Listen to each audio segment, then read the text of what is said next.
Merci à vous.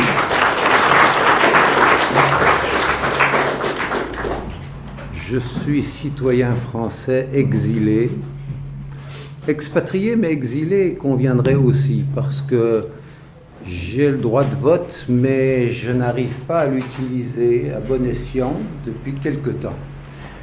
Je vais essayer de vous parler d'un sujet qui me préoccupe beaucoup et qui, je crois, préoccupe quelques-uns d'entre vous, c'est la notion d'empire. Quel empire aujourd'hui? Qui sont les empires? Parce que si la France est menacée, c'est par l'empire et les empires.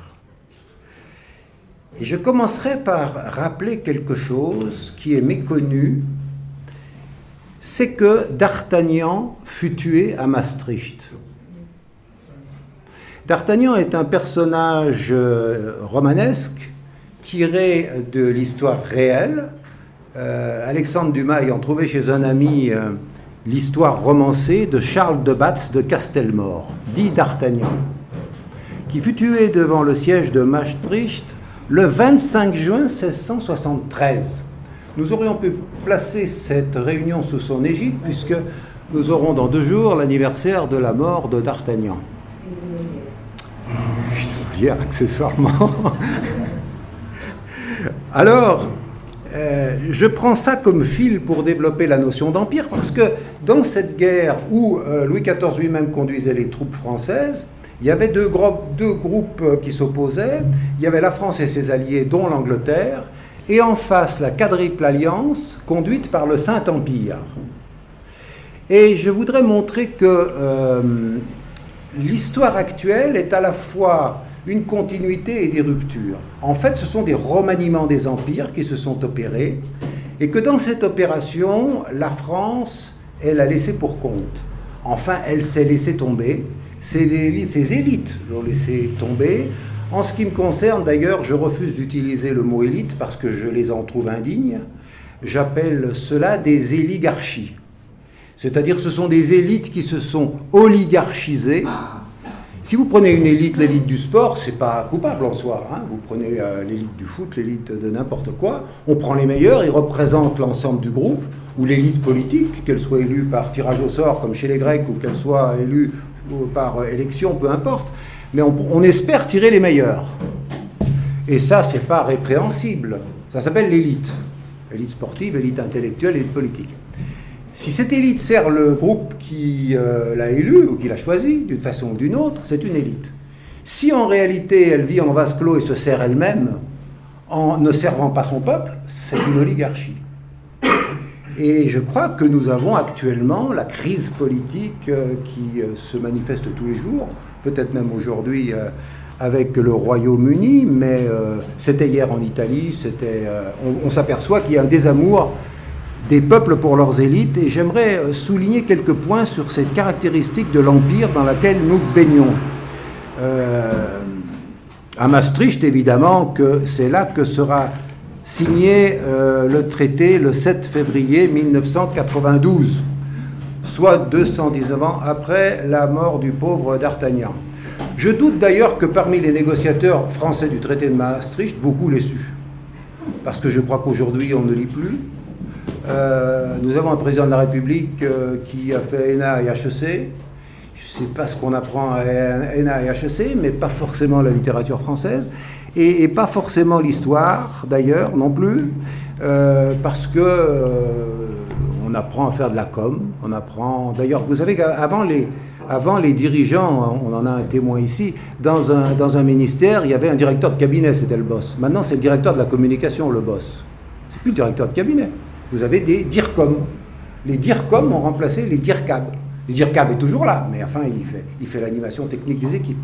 Le lien direct avec le politique, c'est le directeur de la communication. D'ailleurs, Valls a commencé sa carrière dans la communication pour d'abord Rocard, puis ensuite Jospin, etc., etc. Bien, enfin, laissons de côté les affaires franco-françaises. Je veux vous parler d'empire, parce qu'il me semble que pour répondre à la question comment empêcher la France de disparaître, il faut se poser la question de la place de la France dans les empires ou dans l'empire. Alors, j'aimerais tirer quelques fils historiques pour montrer le lien qu'il y a entre certains faits historiques et certaines données présentes. Et après, nous essaierons de trouver des pistes de de propositions, de réflexions pour l'action. D'abord, puisque je parlais du Saint-Empire, de la guerre de Hollande et de la bataille de Maastricht, je vais commencer par Madame Merkel, qui est la digne héritière du Saint-Empire, avec la petite nuance qu'elle est maintenant sous curatelle états-unienne. Elle n'a plus directement la commande de l'avion. D'ailleurs, les avions de la Bundeswehr ne volent pas. Ils sont avec des clés de commande otaniennes, c'est-à-dire américaines. On l'a vu d'ailleurs quand elle a essayé de faire décoller quelques avions pour donner de l'assistance humanitaire dans l'opération française au Mali. 2 fois, les avions n'ont pas décollé, ils ne sont pas en état, etc. Même des avions humanitaires ne décollent pas, imaginez des avions militaires. Donc, on a confié la défense de l'Allemagne aux États-Unis, qui l'espionne depuis, on l'a appris 1 fois, 2 fois, 3 fois qu'elle est enregistrée, ça fait rien. Finalement, la 3e fois, quand même, il y a eu une petite anecdote, c'est qu'il y a eu une commission d'enquête parlementaire qui était chargée de surveiller l'espionnage, et on a appris que des espions espionnaient la commission parlementaire. Alors là, cette fois, ça faisait un peu trop. La chancelière s'est crue obligée d'inviter le tenant du poste de la CIA à Berlin pour dire non, cher ami, s'il vous plaît, là quand même, allez passer un petit temps chez vous pour vous faire oublier, parce qu'on est quand même bien obligé pour l'apparence de virer des gens qui vous espionnent 3 fois de suite, quoi. Bon, enfin c'était juste, avant qu'il revienne, après ses vacances, il allait revenir, on allait envoyer un autre. Donc, on a Madame Merkel sur lequel j'aimerais insister, parce que moi j'ai été élevé dans la culture du respect de l'Allemagne. Je porte le nom et le prénom d'un homme qui a fait partie entre les 2 guerres. Mon grand-père paternel a fait partie du comité de rapprochement franco-allemand. Puis la guerre est arrivée, il est rentré dans la résistance, il était dentiste à Paris, et puis la Gestapo l'a arrêté, l'a envoyé dans le camp de concentration de Bergen-Belsen, d'où il n'est jamais revenu. Alors c'était un camp de concentration, non pas d'extermination. Il est mort de dysenterie, certes, mais enfin 6 mois dans les camps à cette époque-là, on ne passait pas toujours l'hiver. Donc si vous voulez, je n'ai pas du tout de germanophobie intrinsèque. Je trouve que c'est un peuple dont je parle la langue, avec lequel j'ai des rapprochements, mais j'aime en même temps ma patrie et je pense que tout empire est détestable. Et donc, à ce titre-là, je me méfie de l'Allemagne, et je l'ai toujours dit à mes amis allemands. D'ailleurs, quand je les rencontrais, je parlais toujours de mon grand-père qui était mort chez eux, histoire de situer les positions, hein, et tout en le disant dans leur langue, ce qui est un signe de respect pour l'interlocuteur. Alors j'aimerais quand même, pour faire un retour, non pas jusqu'à D'Artagnan, mais à une période plus récente, citer le conseiller du chancelier Bethmann Hollweg, qui était le chancelier qui était présidé aux destinées de l'Allemagne au moment du Reich, au moment de la Première Guerre mondiale, qui s'appelait ce chancelier Kurt Ritzler, et qui a eu le bon goût de tenir son journal politique avec assez de méticulosité au jour le jour pour qu'on puisse le publier. Il est même maintenant disponible sur Internet. Vous avez les phrases que je vais vous donner en allemand et en français pour ceux qui veulent aller à l'original. Mais je vous lis une phrase de ce qu'écrit dans son journal politique le conseiller politique du chancelier pendant la Première Guerre mondiale. L'Empire allemand, une SA, société anonyme, dont la Prusse est l'actionnaire majoritaire. C'est pourquoi il faut une confédération d'États autour de l'Empire allemand. On n'a même pas besoin de parler d'annexion à la puissance centrale, c'est la dernière phrase qui est la plus intéressante. L'idée européenne, si on la conduit jusqu'au bout, conduit à un tel résultat. Fin de citation. C'est quand même prémonitoire. Et moi, j'ai du respect pour les gens qui ont de la suite dans les idées. J'ai du respect pour un peuple qui est capable de perdre 2 guerres et de gagner, finalement, après cette guerre de 30 ans, puisque les 2 guerres, on n'en fait qu'une, d'après les historiens, avec une petite parenthèse, finalement, ils ont gagné la guerre. Ils ont gagné la paix, ils ont gagné la guerre, et ils sont la puissance dominante aujourd'hui en Europe, 2e ou 3e puissance mondiale, ça dépend comment on compte. Non pas sur le plan militaire, mais sur le plan politique et sur le plan économique. Et je m'étais interrogé quand j'ai travaillé sur mon précédent livre du Peuple-Nation. J'ai beaucoup travaillé sur l'Allemagne, qui est un des 5 pays que j'étudie et celui que je connais le mieux, et j'ai trouvé d'autres références intéressantes qui m'ont amené en dialogue à distance avec Georges-Henri Soutou, le grand historien, qui écrit dans son livre « L'Alliance incertaine, les rapports politico-stratégiques franco-allemands de 1954 à 1996 », il écrit « Les services secrets allemands ont, semble-t-il, joué la carte de l'indépendance croate dès 1971 ». Donc vous voyez, la chute du mur de Berlin, 89, explosion de la Yougoslavie, ou plus exactement, destruction de la Yougoslavie, guerre du Kosovo, réimplantation de l'Allemagne auprès des empires centraux, c'est-à-dire l'Allemagne, premièrement, s'unifie elle-même, deuxièmement, unifie les voisins, elle se réunifie et elle annexe, y compris la République tchèque. On a fait une scission de la Tchécoslovaquie on a coupé la Tchécoslovaquie en deux, tchèque et slovaque, sans nécessité du tout. Les populations n'ont pas été consultées, mais en fait, la République tchèque, c'est la Grande Bohème. C'est effectivement une zone d'influence de l'Allemagne où actuellement, on fabrique des Skoda qui ont été rachetés par Volkswagen, en fait. Vous achetez une Skoda, en fait, vous travaillez pour la holding Volkswagen. Donc, le Reich est effectivement reconstitué en Europe centrale. Mais quand j'ai interrogé Georges-Henri Soutou pour lui dire « Vous êtes historien et vous dites « Il semble que dès 1971, les Allemands prévoyaient déjà l'indépendance de la Croatie, vous êtes allé chercher ça où ?» Et Soutou m'a répondu « Lisez le livre de Erich Schmidt-Ehrenbaum, hélas réservé aux germanophones, puisque je doute qu'il soit traduit en français, Der Schattenkrieger, Klaus Kinkel und der BND. Alors, Der Schattenkrieger, ça veut dire le guerrier de l'ombre. Et Klaus Kinkel était le secrétaire d'État chargé des services de renseignement allemands. Bundesnachrichtendienst, c'est le service de renseignement allemand. C'est le service de protection de la Constitution, en réalité, mais le service de renseignement. Et vous avez là-dedans expliqué par le menu comment les Allemands, depuis plusieurs décennies, préparaient, finançaient, sous-traitaient économiquement. Je vais vous donner à propos de l'Union européenne un autre exemple qui est très peu connu. Au moment de la négociation du traité de Rome, les Allemands ont fait inclure un protocole annexe, qui est une procédure qui est utilisée dans les traités. Vous avez ce que signe tout le monde, et puis vous avez un État qui dit « Moi, je souhaite qu'une clause particulière concernant mon pays soit précisée ». Et les Allemands ont fait inclure une clause que vous pouvez retrouver dans les traités. Vous prenez le traité de Rome, vous prenez les traités européens, ils sont tous regroupés maintenant jusqu'au traité de Lisbonne, et vous y verrez le protocole annexe des Allemands. Qu'est-ce que font dire les Allemands dans leur protocole annexe? Et ça aussi, c'est un chef-d'œuvre juridique et diplomatique.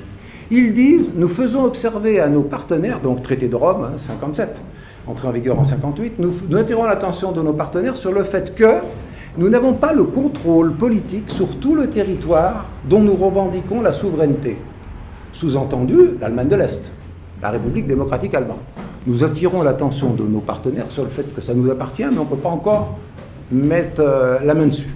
Ça, c'est pas ça qui est intéressant. La suite est intéressante, encore que ça, ce ne soit pas inintéressant déjà, parce que c'est une façon de prendre date. C'est une façon aussi de dire, nous attirons l'attention de nos partenaires sur le fait que pourraient entrer dans le marché commun des marchandises qui seraient produites dans la partie de l'Allemagne sur laquelle nous n'avons pas le contrôle.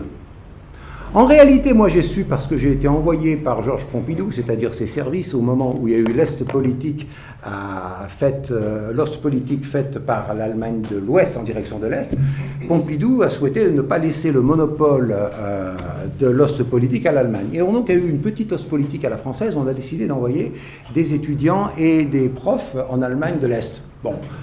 Comme moi j'étais germanophone, comme je faisais de l'agitation politique sur le campus, on s'est dit on va faire d'une pierre deux coups, on va envoyer Galice en stage dans l'Allemagne communiste, et puis comme ça on sera débarrassé pendant 3 mois. Moi je trouvais que c'était intéressant d'aller faire une étude de terrain, j'y suis parti, et un compagnon de chambrée, parce qu'on était 3 par chambre, m'a dit « Tu sais que moi je travaille pour l'industrie ouest-allemande ». Je dis « Comment ça tu travailles pour l'industrie ouest-allemande ?» Je pensais qu'il y avait un mur. Il me dit « Mais il y a un mur, mais pas pour les marchandises ». En réalité, l'Allemagne de l'Ouest faisait sous-traiter par l'Allemagne de l'Est des produits bon marché, fabriqués même dans des prisons politiques, donc vraiment des types encore meilleurs marchés que les citoyens ordinaires. C'est-à-dire que ce qu'elle faisait avant l'unification, elle le fait maintenant à grande échelle, c'est-à-dire la sous-traitance dans l'Europe centrale. Parce que le génie quand même de l'industrie allemande, c'est d'arriver à faire des pièces détachées hors d'Allemagne, de monter l'ensemble en Allemagne et de dire c'est made in Germany. Je me demande pourquoi les Français n'arrivent pas à faire ça d'ailleurs. Mais enfin bref, peut-être ils sont moins dans une position centrale, peut-être la Méditerranée c'est plus compliqué, mais enfin il devrait y avoir matière à réfléchir là-dedans. Donc ça veut dire que cette histoire d'empire est une histoire qui dure. Alors maintenant je vais passer à cette réflexion qu'on peut en faire et que Jean-Pierre Chevènement, à mon avis, a bien analysé en disant on ne peut pas reprocher à l'Allemagne d'être forte, mais on doit reprocher à la France d'être faible.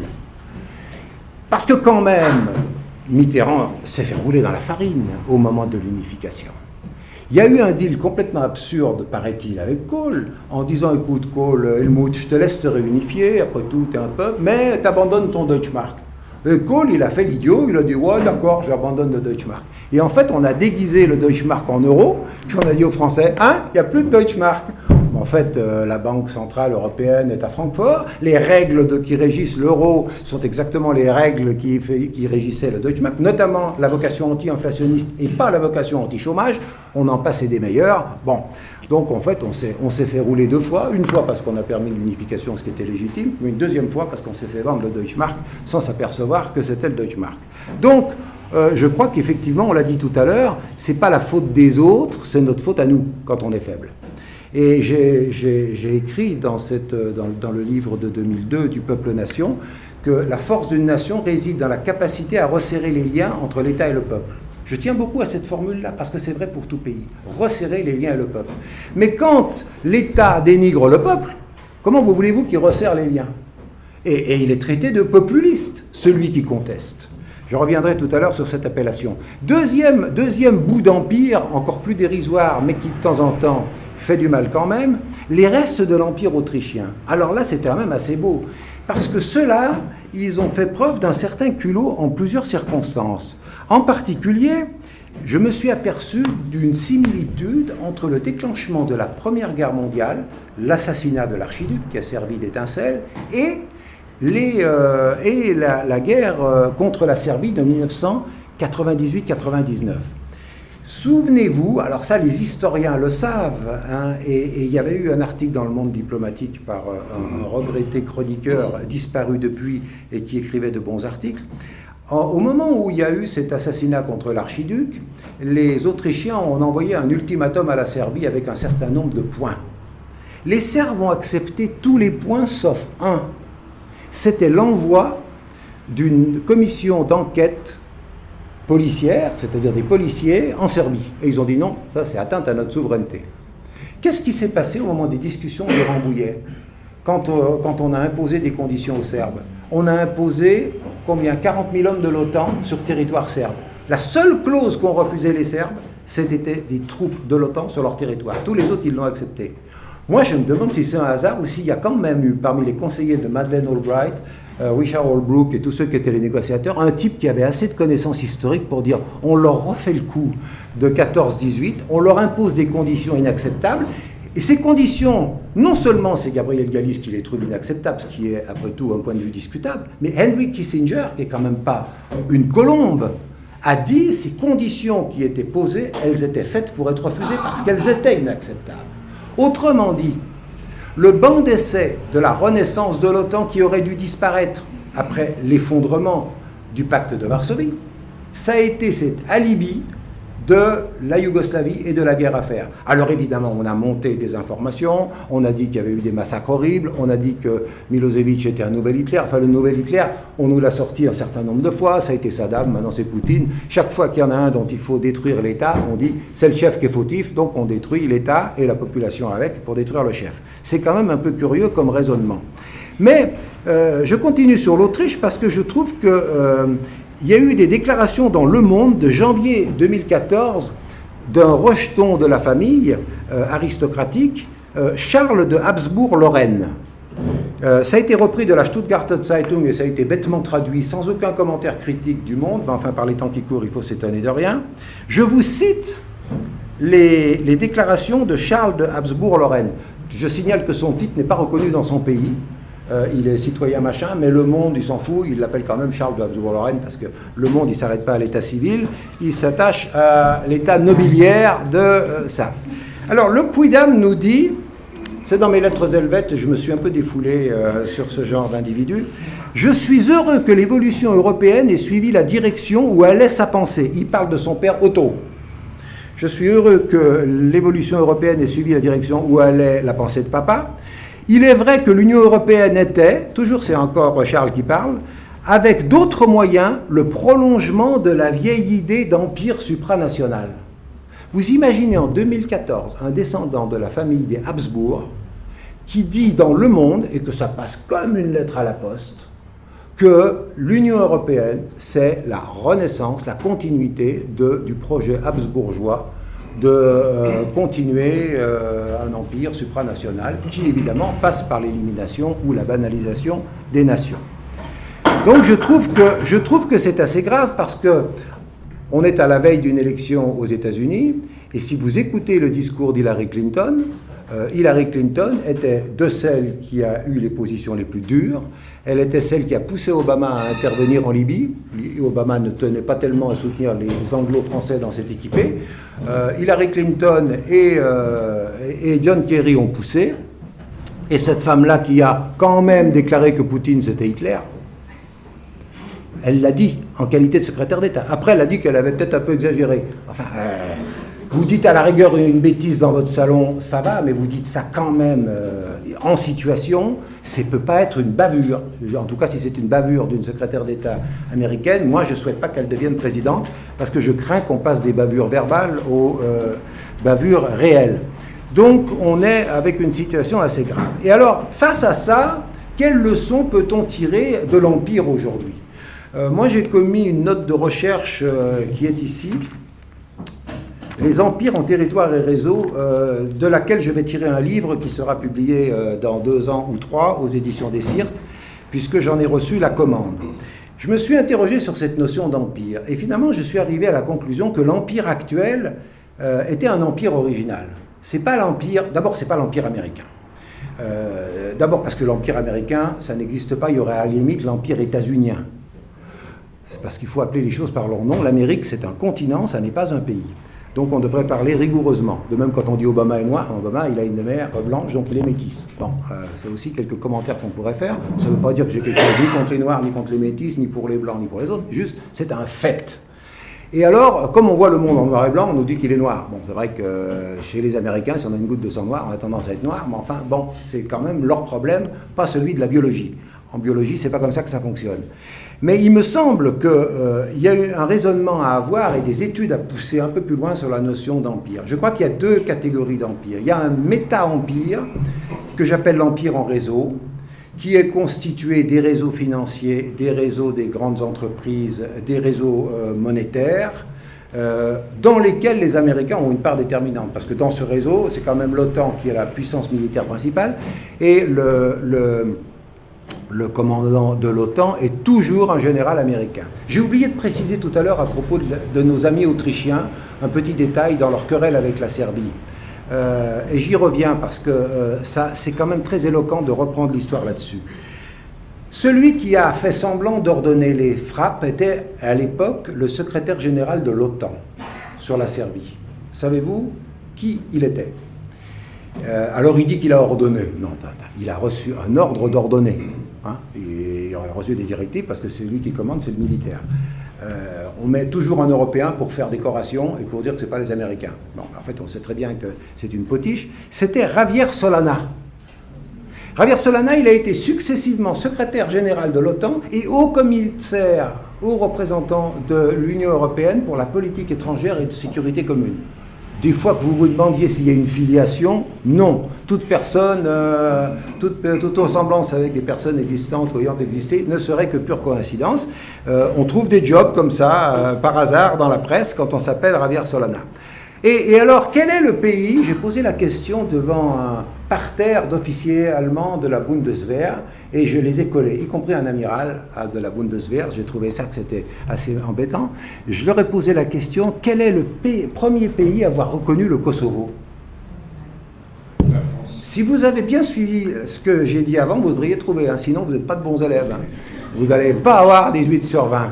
Quel est le premier pays qui, historiquement, avait un compte à régler avec la Serbie ? L'Autriche. Le premier pays à avoir reconnu le Kosovo est par hasard l'Autriche. par hasard, là encore, hein. Charles de Habsbourg et tout ça, ça n'a rien à voir. D'ailleurs, vous lisez les déclarations dans ce numéro du Monde, mais retrouvez-le, parce qu'il est immonde. Le texte, les affirmations de Charles de Habsbourg, Lorraine, il dit, mais enfin, ma famille a fait son boulot, quoi. Premièrement, il dit que si ça, de toute façon, ça allait péter. Donc, c'est vrai que l'Autriche a déclaré la guerre à la Serbie, mais si ça n'avait pas pété comme ça aurait pété autrement. Donc, c'est toujours une façon de s'excuser de la façon dont ça pète. C'est de dire, si ça n'avait pas été ça aurait été autre chose. C'est comme les types qui font des âneries, ils disent, oh, ouais, si c'est pas été moi, il y aurait un autre qui l'aurait fait.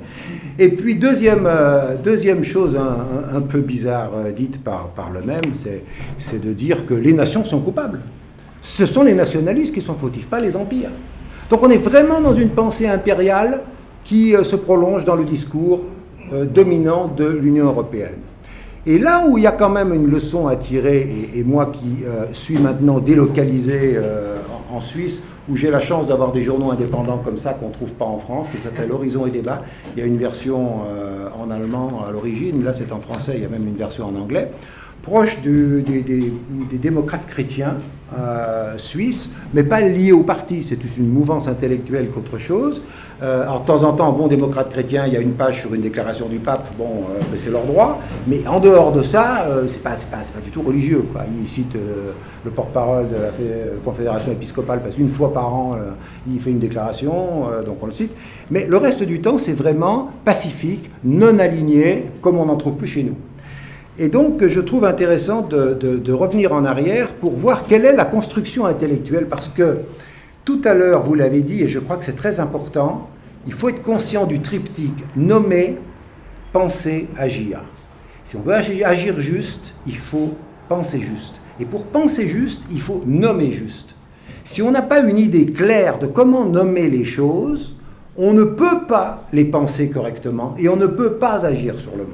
C'est pour ça que j'ai commencé de façon anecdotique par D'Artagnan. Et madame me disait tout à l'heure qu'elle avait été professeure de lettres et elle s'en excusait. Et je lui ai dit qu'elle n'avait pas à s'en excuser parce qu'on apprenait autant dans la littérature que dans l'expertise des diplomates, géostratèges et autres spécialistes. Donc, il ne faut pas s'excuser de faire de la littérature. On y trouve beaucoup de choses dans la littérature. Et dans la façon de manier les concepts pour ordonner le monde. Et alors, parmi les gens que je trouve particulièrement dignes d'attention, il y a notre Premier ministre. Alors j'ai entendu l'autre jour monsieur Valls, parce que même avec les satellites, on ne peut pas y échapper, même à Berne, on est envahi. Et donc j'entendais monsieur Valls dire qu'il allait y avoir des primaires au sein de la gauche de gouvernement. Et je trouve que la notion de gauche de gouvernement n'est pas une notion pertinente. Je pense qu'il faudrait parler de gauche de collaboration. Je pense qu'aujourd'hui, puisque finalement les oligarchies nomment tous ceux qui résistent populistes, je trouve que les populistes, parce que c'est quand même une catégorie dans laquelle on met, ça va de Le Pen à Chavez en passant par Poutine et le mouvement 5 étoiles, ça fait quand même pas un vrai parti politique. En fait, tous ceux qui plaisent pas, ils sont populistes. Donc finalement, au début, je trouvais ça infamant, mais maintenant, je trouve ça plutôt honorable, parce que je me trouve de plus en plus en compagnie de gens au moins diversifiés, voire sympathiques parfois. Donc, après tout, acceptons cette notion de populiste, parce que les populistes répondent, vous êtes des collabos. Vous êtes des collabos de l'Empire. Et moi, je n'ai plus honte maintenant d'utiliser le mot collabo pour désigner ces gens-là. Ils collaborent, enfin, c'est quand même extraordinaire. Vous dites être de filiation gaulliste, mais enfin, c'est quand même Sarkozy qui a fait rentrer la France dans le commandement militaire intégré de l'OTAN. C'est quand même Hollande qui a demandé à Védrine de pondre un rapport bidon et lamentable qu'on trouve sur Internet pour savoir s'il fallait en sortir ou s'il fallait y rester. Védrine, je suppose qu'il y a une version light pour le grand public et une version plus étoffée pour le président de la République. Mais même la version light, elle n'est pas obligée d'être minable. En gros, il dit que ça coûterait pas beaucoup plus, ça coûterait pas meilleur marché si on en sortait. Bon, c'est une question d'argent, c'est vraiment un argument. Encore que les généraux payés là-haut, ils sont chers pour aller à Washington. Et puis, il faut garder de bonnes relations avec la Russie. Pourquoi ? Parce qu'ils ont d'énormes réserves énergétiques. C'est bien ça, c'est vraiment l'Europe de l'Atlantique à l'Oural, on leur achète du gaz et du pétrole parce que sinon ils ne peuvent pas nous apporter grand-chose. Bon, donc on est dans une conception de collaboration. L'OTAN, c'est de la collaboration, c'est un argument. Et je cite même quelqu'un d'éminent qui s'appelle Francis Gutmann. Francis Gutmann a été directeur général du Quai d'Orsay pendant 15-20 ans. Il a connu Mitterrand chez son Chirac, il est parti sur la fin de Chirac, si j'ai bien compris. Il a écrit un gros bouquin, Quelle politique étrangère différente. Et il écrit clairement là-dedans qu'on ne comprend pas pourquoi l'Europe a joué une politique aussi stupide vis-à-vis de la Russie. Il ne comprend pas pourquoi l'OTAN existe, parce que ce n'est pas une efficacité militaire, c'est plutôt une efficacité politique. En réalité, si on voulait des alliances militaires, on pouvait les faire fonctionner autrement. Et quand on veut faire des coalitions militaires, on n'a même pas besoin de l'OTAN pour ça, on sait faire. Donc on est, et il dit le plus grave, c'est que ça a intoxiqué la façon de penser dans nos écoles de guerre. C'est-à-dire qu'aujourd'hui, on a, et ça touche même l'armée suisse. Même l'armée suisse, elle est rentrée dans le partenariat pour la paix, comme la Russie. Vous savez, à un moment, on a fait miroiter, quand l'OTAN se demandait si elle était très populaire, elle a créé un bidule qui était une antichambre, une espèce de sas, qui s'appelait le partenariat pour la paix. Alors, on a mis les Russes et les Suisses, donc pas grand-chose à voir, mais qui sont neutres par rapport à l'OTAN, si on peut dire. Et on les a mis dans ce machin. Mais de petit à petit, les Suisses sont en train de découvrir que ça crée un conditionnement qui amène à un alignement, c'est-à-dire on crée des grades qui n'existaient pas pour qu'ils soient compatibles avec des grades de l'OTAN.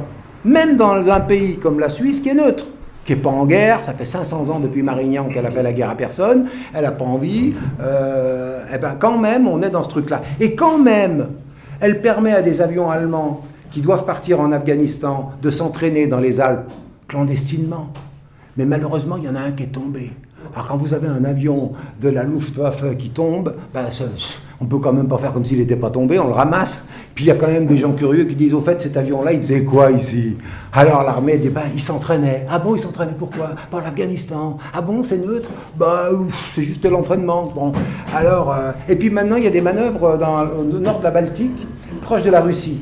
Parce qu'il paraît que la Russie pourrait attaquer, donc il faut qu'on fasse de la prévention pour une attaque possible. Et là-dedans, vous avez aussi des avions suisses. Bon, vous me direz, ils ne font pas le gros des troupes. Les Suisses, de toute façon, ils ont une aviation qui travaille aux heures de bureau. Ils se sont aperçus de ça quand ils ont dû renouveler leur matériel de chasse. Ils se sont aperçus, il y a eu un grand débat, finalement le peuple n'a pas voulu acheter l'avion suédois, les Français n'avaient pas réussi à vendre le Rafale, donc maintenant ils n'achètent rien, on attend. Mais un mois avant qu'on fasse voter le peuple, il y a eu un gag. Il y a eu un brave Africain qui n'avait pas envie de retourner dans son pays, qui était adjoint du commandant de bord, et qui a détourné l'avion. Donc en arrivant sur l'Espagne, il a pris la tangente pour aller vers Genève. Et il a été repéré par les radars espagnols, évidemment, qui ont pris l'avion en chasse, qui ont signalé aux Italiens qu'il allait vers chez eux. Les Italiens ont signalé aux Français. Cet avion, il s'est trouvé à un moment donné avec 2 chasseurs italiens et 2 chasseurs français. Il était vraiment bien encadré. Et puis, il est arrivé au-dessus de l'aéroport de Genève, où les gens ont dit « On fait quoi maintenant ?» parce que nous, on veut bien contrôler l'avion, mais on ne va pas le contrôler des heures et des heures au-dessus de l'aéroport. Et on leur a répondu, excusez-nous, mais la chasse suisse va prendre son heure de fonctionnement aux heures de bureau dans un quart d'heure. Donc, rentrez chez vous, on s'en occupe. Donc, ils ont négocié directement avec le brave type qui, d'ailleurs, voulait juste l'asile politique. Il ne voulait pas faire poser de bombes, il voulait embêter personne. Il voulait juste qu'on lui permette d'atterrir pour être tranquille. Et finalement, les Suisses se sont dit, est-ce qu'on a besoin d'acheter des avions? Parce qu'avoir une chasse qui travaille aux heures de bureau, sans compter que les attaques aujourd'hui, ça risque de se faire par voie extra-atmosphérique, missiles, etc. Donc on est un peu désunis. On ferait mieux de payer les Français, avant c'était les mercenaires suisses, mais maintenant on pourrait payer les autres, pour qu'ils fassent la protection, comme ils l'ont très bien fait d'ailleurs sur un exercice réel. On demande aux Italiens de surveiller le corridor, aux Français, etc. Bon, vous voyez un peu la dépendance intellectuelle dans laquelle on est, c'est-à-dire on a des esclaves qui sont des esclaves des esclaves. Les Français sont sous-traitants des Américains, les Suisses sont sous-traitants des Français, de facto, sinon de jure. Ils ont fait des manœuvres, et puis l'autre jour, les Suisses, parce qu'il faut que je vous parle de la Suisse, parce que je parle des lettres helvètes, et c'est quand même intéressant comme poste d'observation, ils font chaque année des manœuvres militaires, des grandes manœuvres. Et le commandant Blattmann a fait pour la 2e fois quelque chose de politiquement incorrect, vraiment anti-européen primaire. Il a donné comme scénario aux troupes suisses, imaginez que le chaos social en Europe, au point où en est la situation, amène des flux sauvages de réfugiés à nos frontières. Vous devez donc répondre à la menace. Puis alors ce brave commandant, chef de l'armée suisse, il est allé expliquer ça à Bruxelles, devant la chambre de commerce belgo-suisse. Et puis il y avait là les représentants de l'Union européenne. On dit quoi? Vous osez prétendre que l'Europe est une menace pour la Suisse? Lui dit moi je fais mon boulot. Hein. Moi on me demande quelles sont les menaces, j'examine les risques, je vois des gens qui bougent. Bon d'accord c'est des civils, mais enfin c'est quand même une menace des civils, parce que s'ils arrivent nombreux, si je ne sais pas quoi en faire, il s'est fait réprimander. Il a répondu comme répond un commandant d'infanterie en disant allez vous faire cœur à neuf. Et puis il est rentré chez lui. On lui a dit qu'il n'avait pas été très diplomate, mais enfin il n'a pas été réprimandé pour autant.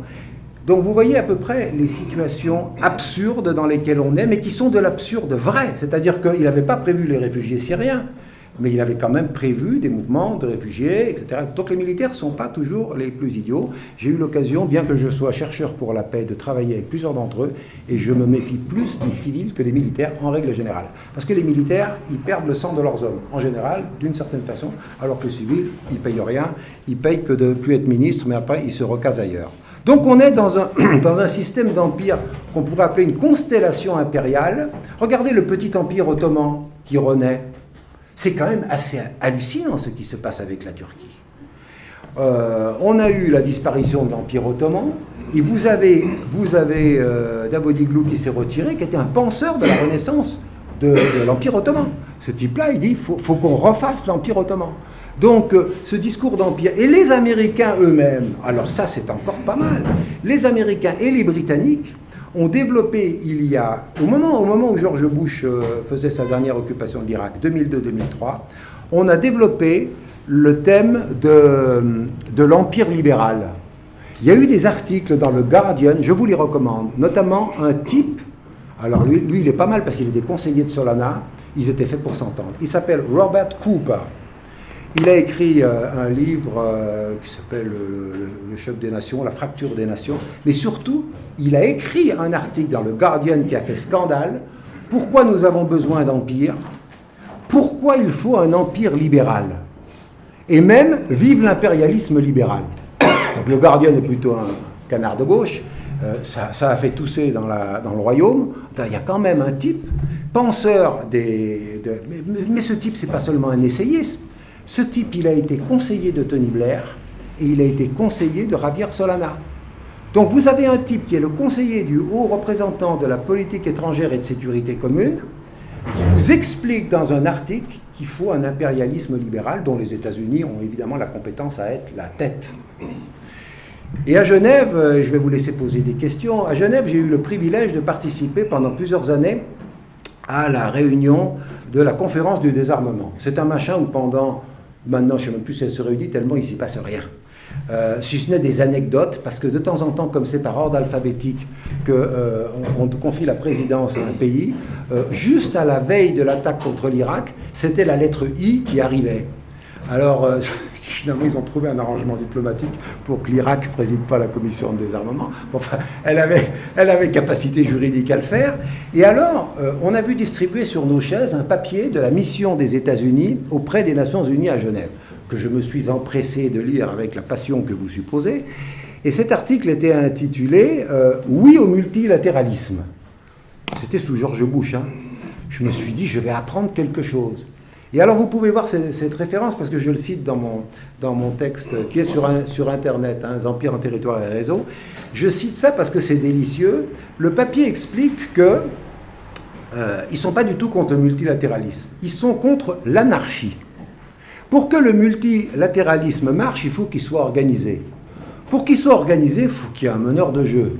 Et qui peut être le meneur de jeu dans le monde actuel ? Quel est le seul pays qui a la compétence à faire fonctionner ce foutoir ? C'est nous, les États-Unis. Donc c'est pas qu'on le veuille, c'est pas qu'on est méchant, c'est qu'on est juste le maître d'école, quoi. On distribue les rôles, on est un metteur en scène en quelque sorte. D'ailleurs, on dit le théâtre des opérations.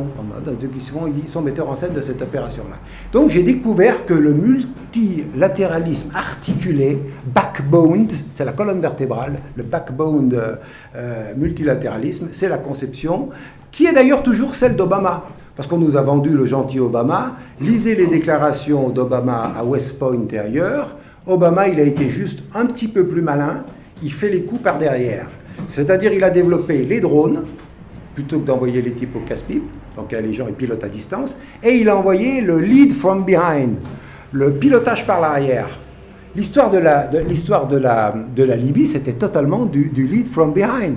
Hein. On laisse partir les Anglais et les Américains, on leur fournit de la logistique, des avions qui ravitaillent en vol, on brouille les systèmes de repérage anti-radar des Libyens pour permettre les attaques plus facilement, mais on ne met pas la main à la pâte. Et un autre Américain avait eu cette formule très belle qu'on pourrait utiliser pour les réfugiés, parce que tout le monde se plaint des réfugiés. Ah, il y a deux thèses, il y a ceux qui disent « faut les virer », alors ça c'est les méchants, on met des murs, ça c'est les Hongrois et les autres, puis il y a les gentils. Bon, Merkel, elle est passée de gentille à méchante en l'espace d'une semaine, mais c'est pas grave. Mais personne ne pose la question pourquoi il y a des réfugiés. D'où ils viennent ces types-là? Ils viennent de pays qu'on a cassés. Si on ne les avait pas cassés, ils seraient restés chez eux. Hein. Afghanistan, Libye, Irak, Syrie, tous les pays qu'on a cassés, qu'on casse. Quand même, posons la vraie question. Mais un penseur américain avait justement dit, nous les Américains, on fait la cuisine, les Européens font la vaisselle. Je trouve que ça... Non mais il faut reconnaître que ce peuple-là a une qualité, il appelle un chat un chat. Nous, quand on fait des trucs, quand on intervient, c'est toujours pour les droits de l'homme, c'est toujours des coups fourrés. Eux, ils disent « It's our business ». On y va. Et je terminerai par une citation, parce que tout ça, quand on parle de la mondialisation, il faut bien comprendre que c'est un processus économique qui a un bras militaire. Claude Serfati a travaillé sur la mondialisation armée. Je vais vous citer Thomas Friedman, en guise de conclusion et d'ouverture à vos questions, si vous en avez. Thomas Friedman, qui est un néoconservateur, j'ouvre une parenthèse pour dire qu'un autre néoconservateur, Robert Kagan, vient de dire qu'il allait voter pas pour Trump, mais pour Hillary Clinton. Des fois qu'on ait des doutes sur les volontés pacifiques d'Hillary Clinton, Robert Kagan, lui, qui connaît le tintouin, il sait de quoi il parle. Mais alors un autre de ses amis, Thomas Friedman, a écrit dans son livre le Lexus et l'Olivier, cette phrase qu'il faut graver dans le marbre pour comprendre, parce que quel est l'ennemi principal? C'était quand même une des questions qu'on se pose. Si la France est menacée, par qui elle est menacée? Moi je dis l'ennemi principal, c'est l'Empire tel que j'essaye de le définir. Là-dedans, il y a aussi des djihadistes, et tout à l'heure, monsieur rappelait justement, ils sont soutenus par les autres, parce que Ben Laden, qui est le noyau d'Al-Qaïda, il a quand même été financé, entraîné par les États-Unis, mais aussi par la France et par le Royaume-Uni. La France a aussi envoyé des unités spéciales opérationnelles, des commandos en Afghanistan. Et ça continue. Fabius nous a quand même expliqué qu'il fallait armer Al-Nosra pour dégommer Bachar. Al-Nosra, ils sont sympas, ils font du bon boulot. C'est juste la branche locale d'Al-Qaïda, dont on nous dit maintenant que c'est moins pire, là je fais exprès de parler du mauvais français, moins pire que l'État islamique. Moi je veux bien, si les uns décapitent plus propre que les autres, mais enfin c'est quand même pas une frontière immense entre deux branches pacifiques ou pas pacifiques de l'islamisme. Donc, je cite le quidam Thomas Friedman, l'intégration économique de la planète requiert la disposition de la puissance américaine, il pense états-unienne, hein, pour lui c'est tout le continent, il est chez lui du nord au sud, à utiliser sa force contre ceux qui, de l'Irak à la Corée du Nord, menaceraient le système de mondialisation. Donc là, on affiche la couleur. La main invisible du marché, là c'est pour faire référence à Adam Smith, le pauvre, la main invisible du marché ne peut pas fonctionner sans un point caché. Et alors il a cette phrase géniale, McDonald's, donc les hamburgers, ne peut pas fonctionner sans McDonnell Douglas. Voilà, un jeu de mots sur les fabricants d'avions de chasse qui construit les F-15. Donc McDonald's et McDonnell se donnent la main et font la mondialisation ensemble. Et le point caché qui rend le monde sûr pour les technologies de la Silicon Valley s'appelle l'armée, la force aérienne, la force navale et les Marines des États-Unis. Moi, je trouve que ça a le mérite d'être clair. Et quand on nous explique que c'est la faute à 2 ou 3 terroristes isolés qui sont des loups solitaires, et moi, j'ai relevé tout à l'heure ce qui a été dit par l'un d'entre vous, que j'avais noté avec effroi en son temps, c'est que l'attaché de la CIA à l'ambassade des États-Unis à Paris avait invité effectivement les types des banlieues qui étaient émeutiers quelques jours avant à venir boire... Hein, le plan oui, à boire le café, le thé ou Dieu sait quoi, à l'ambassade. Je trouve que comme ingérence et comme non-réaction des autorités françaises, c'est un peu fort. C'est quand même un peu fort. Nous, on pourrait faire la même chose aux États-Unis, hein, parce que sans arrêt, il y a des types qui se font flinguer. On pourrait convoquer les communautés noires. Vous ne trouvez pas qu'ils sont un peu durs, les policiers locaux? Bon, il me semble qu'on s'abstienne de convoquer les autochtones. Donc moi je voulais donner ces quelques éclairages sur ces regards croisés de la guerre et de la paix, en disant, bon, les livres helvètes, c'est un exercice de style où j'écris des lettres à mes amis. Et c'est presque toujours vrai, c'est-à-dire que les vrais, mon ami allemand il existe, mon amie algérienne elle existe, etc. Alors évidemment c'est dans une forme amusante, et c'est inspiré par Montesquieu. Avant, j'avais fait ce document qui est une note de recherche sur les empires, dont je vais faire un livre, et puis avant, j'avais fait ce travail sur les peuples-nations, où j'examine 5 peuples, dont l'Allemagne, l'Italie et les autres. C'est pour expliquer comment, à mon avis, on peut passer et faire un tour et en revenir, et je crois que nous partageons ça, à l'idée que la paix est assurée par des nations souveraines, et non pas par des empires. Et que si on est dans une logique d'empire, qu'il soit l'empire allemand, qu'il soit l'empire austro-hongrois, qu'il soit l'empire américain, on ne s'en sortira pas. Merci de votre attention.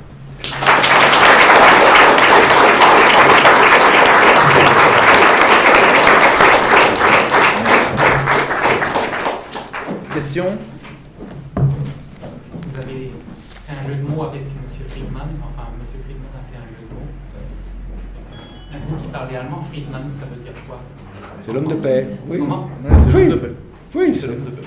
Homme de paix? Oui. Friedman, oui. Autre question? Oui, moi j'ai une question, si vous me permettez, cher Gabriel, merci beaucoup. Donc la solution, c'est quoi? Concrètement, la prochaine étape politique, économique, sociale, qu'est-ce que c'est maintenant le prochain pas en fait? Alors, je vais répondre que j'ai fait de la politique pendant 30 ans. De 72 à 92, j'ai été au Parti Socialiste avec Jean-Pierre Chevènement. Je l'ai quitté pour fonder le Mouvement des Citoyens en 92. Je l'ai accompagné jusqu'à 2002. 2002, pour des raisons à la fois personnelles et politiques, j'ai cessé de faire de la politique militante. Je fais de la réflexion. Premier point d'information, d'autant que je suis maintenant directeur d'un institut de recherche en Suisse, donc une espèce d'obligation de réserve me pousse à ne pas afficher des affiliations partisanes. Ça, c'est le premier point. Deuxième point, ça n'empêche pas d'avoir des idées quand même sur ce qu'il faut faire. Et je crois que l'une des choses qu'il faut faire, c'est déconstruire l'Union européenne. Je n'ai pas dit la démolir, mais la reconstruire sur d'autres bases. C'est un truc, on nous l'a fait évoluer sans nous le dire d'ailleurs, parce qu'on est passé subrepticement du marché commun à une espèce de marché mondial, un sous-ensemble du marché mondial en douceur, sans nous l'avoir dit. C'est plus, qu'est-ce qu'il a de commun maintenant? Il a de commun qu'on est obligé d'avaler les pilules.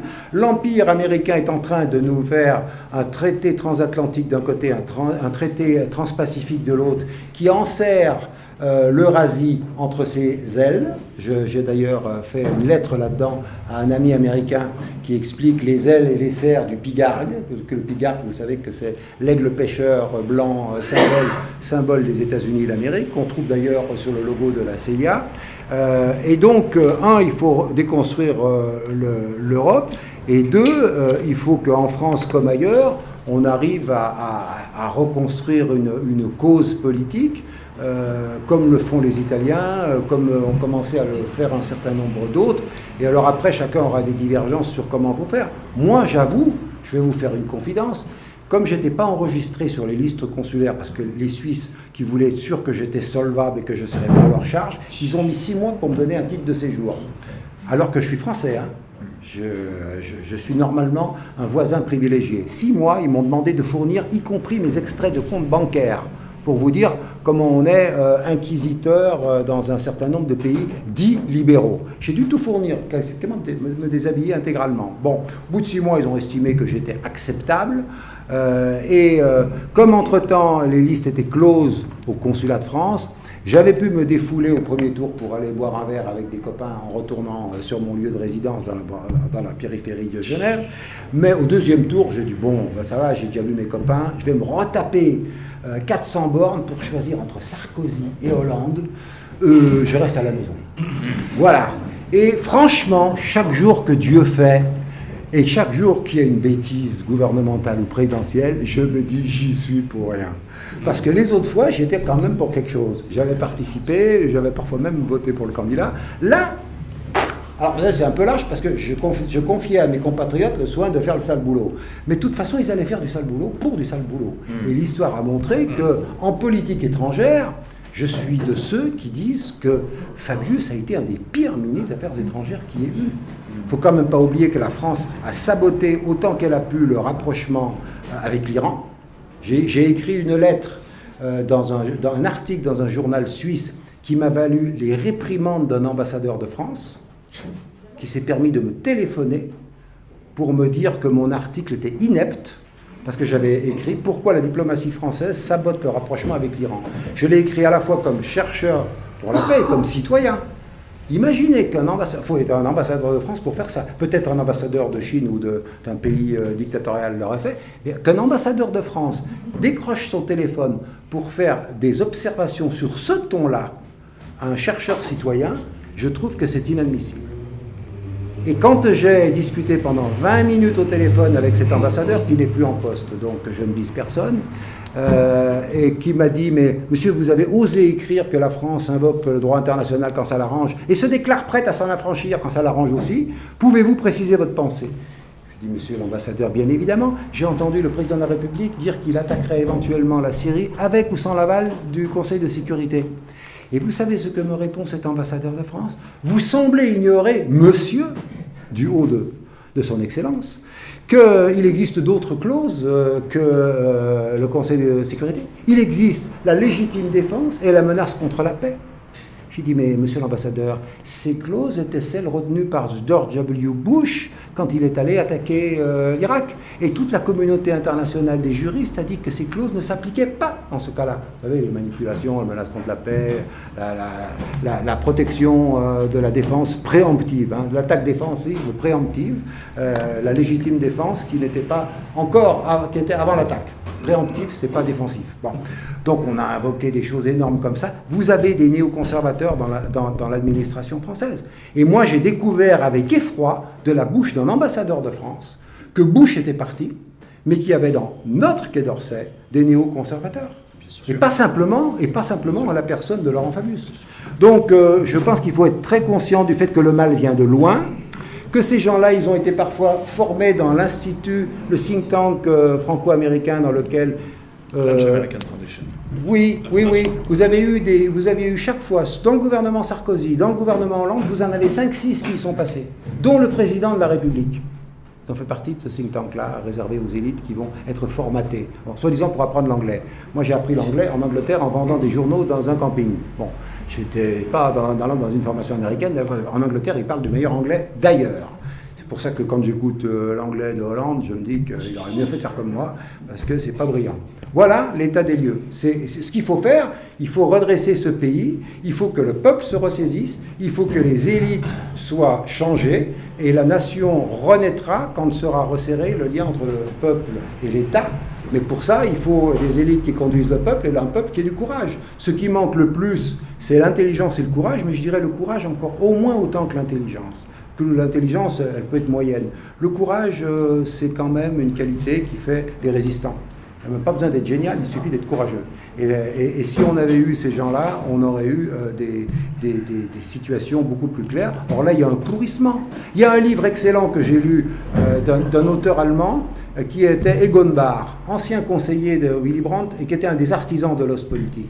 Il a écrit un petit livre de 98 pages, hélas en allemand, qui s'appelle Deutsche Interessen, intérêts allemands. Il a écrit ça il y a 15 ans. Je suis d'accord avec 95% de ce qu'il écrit, notamment quand il écrit « Il ne s'agit pas d'être anti-américain, il s'agit de ne pas être américain. Parce que nous ne sommes pas américains, c'est tout. Il ne s'agit pas d'être anti, il s'agit d'être nous. Nous, Allemands, nous, Français, nous, Européens. Or, quand vous dites ça, vous êtes tout de suite suspecté d'être anti-américain. Moi, je ne suis pas anti-américain, je suis anti-impérial, comme je suis anti-impérial vis-à-vis des tendances expansionnistes allemandes, même si elles n'ont pas la forme militaire. Donc il faut que nous soyons vigilants et qu'on arrête d'être baladés. D'abord, il faut s'informer, et ça devient de plus en plus difficile. Je veux dire que la Suisse est un pays où l'information est moins lamentable que la France, probablement parce qu'il y a un multilinguisme, probablement parce qu'il y a une habitude de débat politique qui reste.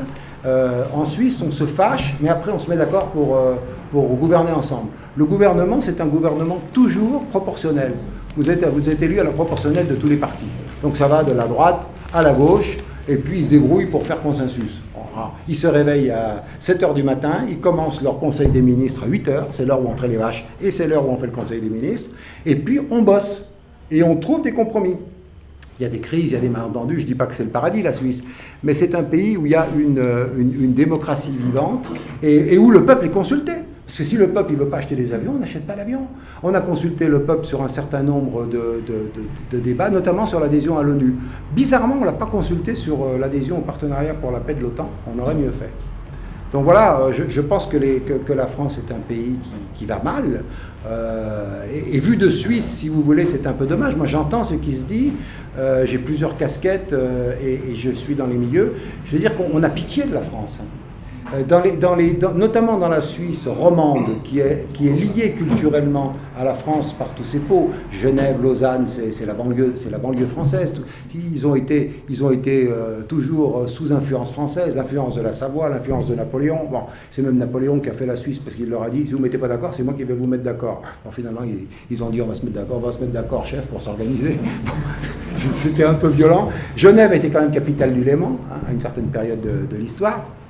Mais en Suisse, on désespère. On se dit, mais comment ce pays arrive à pas fonctionner? Ah, ils ne comprennent pas tout, parce que de loin, ça leur échappe un peu. Mais enfin, le bras de fer entre Martinez et Valls, c'est du chinois. Parce qu'en Suisse, il y a la paix sociale. Parce qu'on négocie. Mais pourquoi on négocie? Parce qu'il y a des salariés intelligents et des patrons intelligents. Bon, je veux dire, il y a quand même aussi des patrons en France, quand on les entend, ils font tout pour mettre de l'huile sur le feu, quoi. Donc, il y en a aussi qui... En Allemagne, pourquoi il y a une industrie? Parce qu'il y a une habitude de négociation par branche. Et que quand les syndicats font grève, ils ont un magot pour tenir 3 mois. Ils ont un magot dans des banques placées. Et leurs chefs des syndicalistes, ils sont conseillés par des économistes qui ont la même formation que les économistes patronaux. Donc quand ils discutent intérêt, mais ils discutent sur des choses plausibles. Donc on n'a pas du tout cette culture-là. Ils ont ce qu'on appelait le capitalisme rénan. Quand Michel Albert a fait cette grande différence entre capitalisme rénan et capitalisme anglo-saxon, ça reste encore assez pertinent. Et même la Suisse a encore des ombres de capitalisme rénan. Donc ce qu'il faut comprendre, et moi ce dont je peux témoigner vu de Suisse, c'est que la diversité du monde, ça existe. C'est pas vrai que le monde est totalement homogène, c'est pas vrai qu'il est totalement américain. Ça, c'est une idée de bobo, pour reprendre l'expression, je crois, qui était la vôtre tout à l'heure. Les gens sont ici, ils sont sûrs que ce qu'ils voient à Paris, c'est la vérité du monde. Non, c'est une vérité de Parisiens bobos. Mais les gens normaux, même que les gens normaux, ils commencent dans la banlieue, là, au-delà du périphérique, mais ils commencent à Genève, ils commencent à Moscou, c'est tout ça, c'est des gens normaux, qui ne pensent pas comme les bobos euthanasiés par l'ENA. Eh bien, ces gens-là, ils ont une autre vision des choses. Et quand on entend que les pseudo-élites disent « on va faire la pédagogie au peuple », non mais attendez, est-ce que le rôle des dirigeants politiques, c'est de faire de la pédagogie comme une maîtresse d'école avec des gamins? Moi, franchement, j'ai pas besoin qu'Hollande ou Valls me fassent de la pédagogie. Hein. J'ai un doctorat, pas Valls, donc je vois pas quoi il pourrait me donner des cours de quoi que ce soit, même d'histoire, parce qu'il paraît qu'il a fait de l'histoire. Bon, donc je sais pas s'il connaît l'histoire de D'Artagnan. On est dans un monde un peu délirant quand même. Si vraiment on prenait la peine, et c'est ce que j'essaye avec recul et humour de faire, un peu comme Montesquieu avec ses lettres persanes, des fois on se dit que c'est fou. C'est fou, on est dans des histoires, il faut le voir pour le croire. Et donc, il faut se ressaisir, et il va falloir du courage. Et je crains, parce qu'on avait parlé de guerre civile, et je terminerai là-dedans. Moi, je n'avais pas attendu qu'un ancien patron de la DST le dise. J'ai été convoqué par la presse, la radio suisse, le 5 janvier 2015. Le 5 janvier 2015, comme vous pouvez le deviner, c'est 2 et 3 jours avant les 7 et 8 janvier, Charlie Hebdo et la suite. Et alors j'avais un journaliste euphorique en début d'année qui avait trouvé un article du Daily Telegraph disant « Nous allons vers un monde de paix ». 2014 a été une année radieuse, 2015 devrait être encore mieux. Qu'en pensez-vous, monsieur Yalis? Et moi, je dis, je ne suis pas si optimiste que vous. Parce qu'on est content quand les guerres sont loin de chez nous, ça fait moins mal, mais elles sont quand même là. Deuxièmement, on est dans des conflits mixtes internes-externes qui vont être de plus en plus fréquents et de plus en plus dangereux pour nous.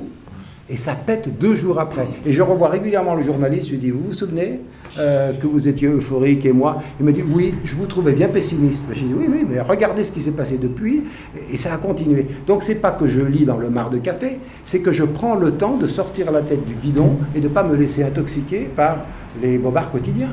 Et quand je dis guerre civile, on a fait un séminaire en 2011 dans notre institut sur regard croisé sur la guerre et la paix.